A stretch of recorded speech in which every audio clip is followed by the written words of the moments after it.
आज ईरान और इजराइल के बीच बढ़ते सैन्य टकराव ने पूरी दुनिया का ध्यान अपनी ओर खींच लिया है। आइए समझते हैं कि इस टकराव का मुख्य कारण क्या है। इस पूरे कॉन्फ्लिक्ट की जड़ ईरान का न्यूक्लियर प्रोग्राम माना जाता है। पिछले कुछ हफ्तों से संयुक्त राज्य अमेरिका और ईरान के बीच न्यूक्लियर मुद्दे पर इनडायरेक्ट बातचीत चल रही थी। अमेरिका चाहता था कि ईरान यूरेनियम एनरिचमेंट को सीमित करे, अपने मिसाइल प्रोग्राम को ज़्यादा पारदर्शी बनाए।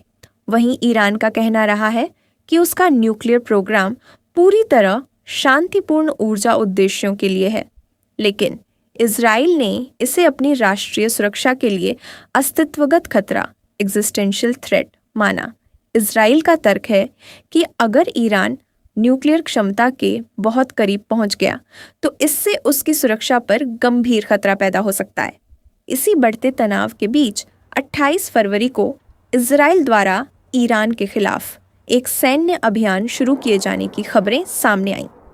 इसके कुछ समय बाद अमेरिका ने भी इस सैन्य कार्रवाई में अपनी भूमिका की पुष्टि की।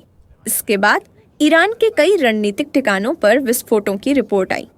जवाब में ईरान ने भी इजराइल की दिशा में मिसाइल हमले किए, जिससे हालात और ज़्यादा बिगड़ गए। अब यह तनाव सिर्फ इजराइल ईरान तक सीमित नहीं रहा, बल्कि पूरा गल्फ रीजन इसकी चपेट में आ गया है।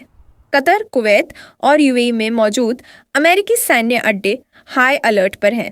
सऊदी अरब ने भी अपनी डिफेंस अलर्ट लेवल बढ़ा दी है। गल्फ वाटर्स में अमेरिकी नौसेना के जहाज कॉम्बैट मोड में आ गए हैं। कई देशों ने एहतियातन अपना एयर स्पेस बंद कर दिया है। यहाँ एक बेहद अहम भू राजनीतिक बिंदु है। हॉर्मुज जलद मरुमध्य दुनिया का एक बड़ा हिस्सा तेल सप्लाई इसी रास्ते से गुजरता है।